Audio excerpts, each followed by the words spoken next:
All right, let's continue our correct eye defects. So we're looking at myopia or short-sightedness.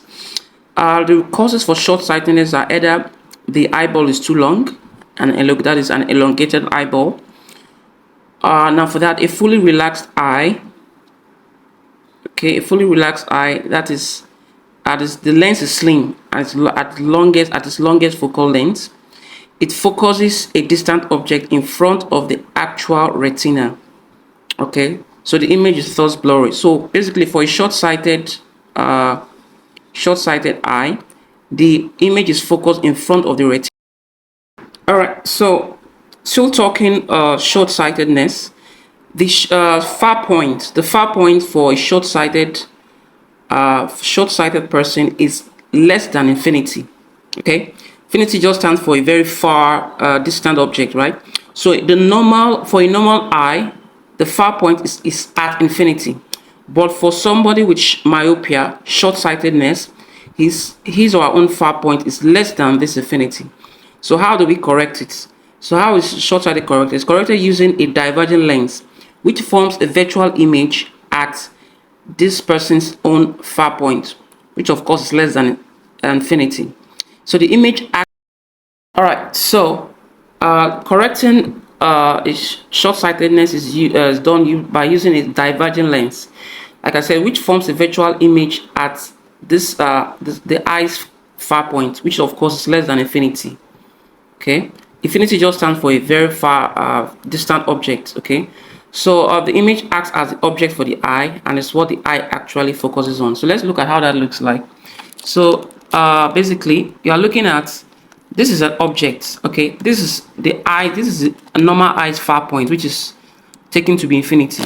So what happens with the concave or divergent lens is that it brings it closer. So this becomes the image, the object for the all right, so for this is for an object at a distance at infinity. In order for the short-sighted person to be able to see this object at, let's take this place to be a very distant position, we use a divergent lens. So the divergent lens brings the object closer. So the image from this divergent lens brings it closer. So this now becomes and places it on the person's own far points, on the far point of the short-sighted individual. So that's what happens. So we go back. So we'll look at an example, all right, on correcting short-sightedness. All right, so let's look at an example. So let's look at this. Martina has myopia. Martina has myopia. That's short-sightedness. The far point of her left eye is 200 centimeters.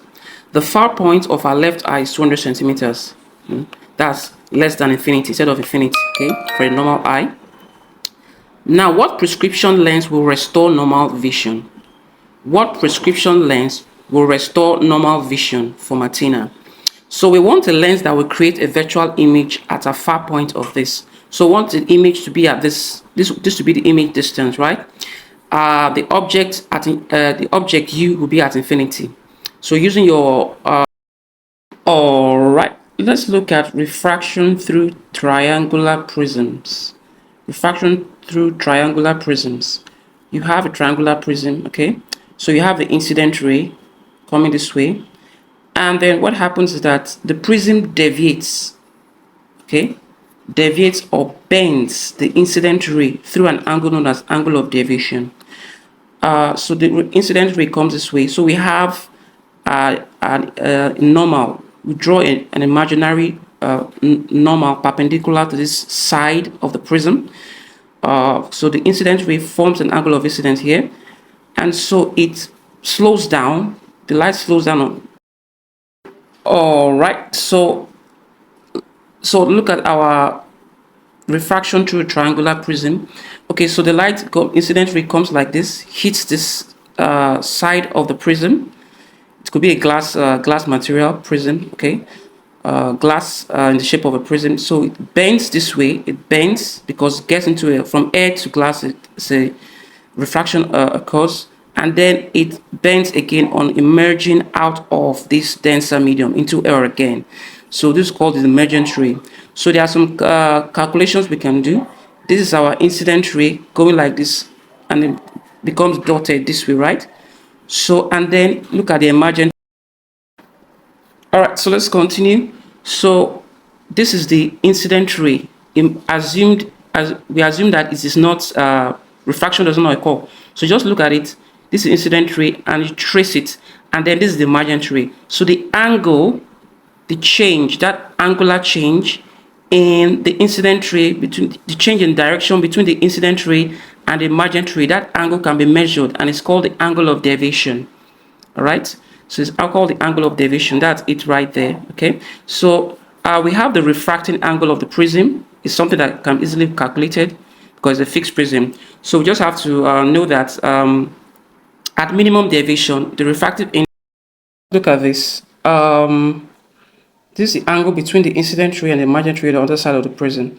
All right, so at minimum deviation, okay, D, as represented by D main. Okay, D main, we'll look at this formula. So this formula, the refractive index of the glass, okay, of the glass of which the prism is made, and the refracting angle symbolized by A of the prism are related by this formula. So this is a symbol for refractive index is equals to sine of half of the value of the refracting angle plus minimum deviation all over sine of half of the refracting angle. So these values will be given. Take note that refractive angle is twice the angle of refraction. All right, so in conclusion, so this is the formula again for that connects minimum deviation with refractive index of the glass, the material of the prism, which is causing the refraction. Remember this refraction to triangular prisms. So N, this symbol is for the refractive index of the glass, and it's given as the sine of half of the sum of the refracting angle. So the refractive angle is just the angle up here, and it can easily be gotten from the question, plus D minimum, that's the minimum deviation. Remember, angle of deviation is different between the line of incidence and the line of emergent ray. Okay, so that change in angle is called the angle of deviation. So all right, so let's look at this question from JAMB of 2002. We are given this figure. I'm going to give us a better diagram, but it looks something like this. It said calculate the refractive index of the material for the glass prism in the diagram above. So it was told to calculate the refractive index of the material used for this prism, okay, glass prism. So if you look at it very well, this is our incident ray, and it just goes straight. Imagine it goes quite straight, and then this is the emergent ray. So the angle between this incident ray and the emergent ray is given as 30 degrees. So this is our angle of deviation. So you can see from the diagram here, up here you have that refracting angle, capital letter A. All right. All right. So we have, so now we are given the refractive angle of the prism from the diagram. You can just see 60 degrees there. And the angle of deviation, that's the difference, the change, that change in path from the incident ray on the margin from the triangular prism as 30 degrees is right there. And now, so we can slot this into our formula for refractive index for the glass material of which this prism is made. So remember, it's sine of half of the sum of the refracting angle and the deviation, angle of deviation, all over sum of half of the refractive angle. So slotting our values, A is 60 degrees. So slotting there, we have half of 90, that's 45 degrees, and half of 50 is 30 degrees. So our value is going to give us. All right, so we slot in the values. So we have sine 45 all over sine 30. Of course, we do our calculation. This is 1 over root 2. Sine 45 is 1 over root 2. Sine 30 is half. So this over that, you get it in short form. Basically, so the refractive index of this, of the material of which this glass prism is made of, is basically root 2.